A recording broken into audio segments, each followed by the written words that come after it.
দ্বিতীয় দিনে আমরা কোথায় কোথায় ঘুরলাম চলো শেয়ার করি। 5:30টায়, কিন্তু আমরা বেরোচ্ছি ঠিক 8টার সময়।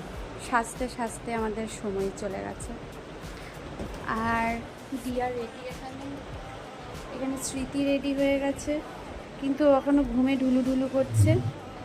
এখানে বিদিশা রেডি হয়ে গেছে, আর এখানে আমিও রেডি হয়ে গেছি, আর একজন বাথরুম আছে। তাই আমরা মোটামুটি বেরিয়ে পড়েছি। এই যে এখন যাচ্ছি, আমরা কিছু খেয়ে নেবো। আমরা ফুড প্লাজায় গেছিলাম, কিছুই ছিল না, তাই একটা দোকানে এসে খেয়ে নিলাম চা, তার সাথে একটু ডিম টোস্ট।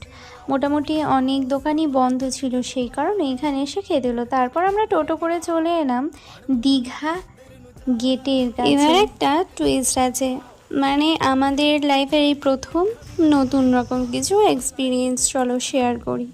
দুটো স্কুটি আমরা রেন্টে নিয়েছিলাম, আর আমাদের বলেছিল পেট্রোল পাম্পের এখানে আসতে। ওনারা আমাদেরকে পেট্রোল পাম্প থেকে পিক করেছিলেন এবং আমরা সেখান থেকে গিয়েছিলাম স্কুটি আনতে।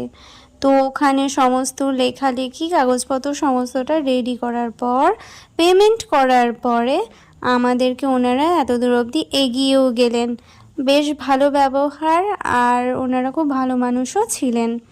তো আমাদেরকে বলে দিল এইভাবে গেলে বেশ সুবিধা হয়। আমরা প্ল্যান কিছু অন্য করেছিলাম, কিন্তু যেই দাদাটার থেকে আমরা স্কুটি রেন্টে নিয়েছিলাম সেখানেই দাদা বলে দিল এই রুট ধরে গেলে আপনারা কিন্তু মানে অনেকগুলো বিচ দেখতে পাবেন, দেখতে দেখতে যাবেন এবং বিচ পেয়েও যাবেন, যেমন মন্দারমণি, শঙ্করপুর বিচ, এগুলো। আমরা দুটো স্কুটি নিয়েছিলাম, আর তার সাথে আমরা একটা স্কুটিতে 3 জন, আর একটাই 2 জন ছিলাম। যেমন একটাই ছিলাম আমি, স্মৃতি আর শ্রাবণী, আর একটাই ছিল দিয়া আর বিদিশা। আমরা অল্টারনেট করে স্কুটি চালাচ্ছিলাম আর খুব মজা করতে করতে যাচ্ছিলাম।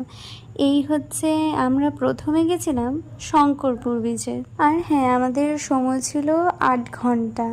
এবার 8 ঘন্টার মধ্যে আমরা যদি টাইমে গাড়ি দিয়ে দিই তাহলে আমাদের কোনো পয়সা লাগবে না। যদি ধরো তোমাদের 8 ঘন্টার বেশি হয়ে গেছে, 8 ঘন্টা পেরিয়ে 9 ঘন্টায় ঢুকছে, তখন তোমাদের 100 টাকা ফাইন লাগবে দিতে।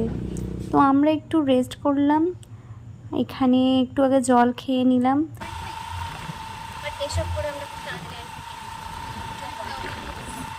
জীবনে হ্যাপি থাকাটা ইম্পর্টেন্ট। কে বেশি ভালো জামা কাপড় পরলো, কে ভালো লাইফ লিড করছে, সেটা কোনো কিছু ইম্পর্টেন্ট নেই। লাইফে শুধু হ্যাপি থাকতে হবে আর সৎ থাকতে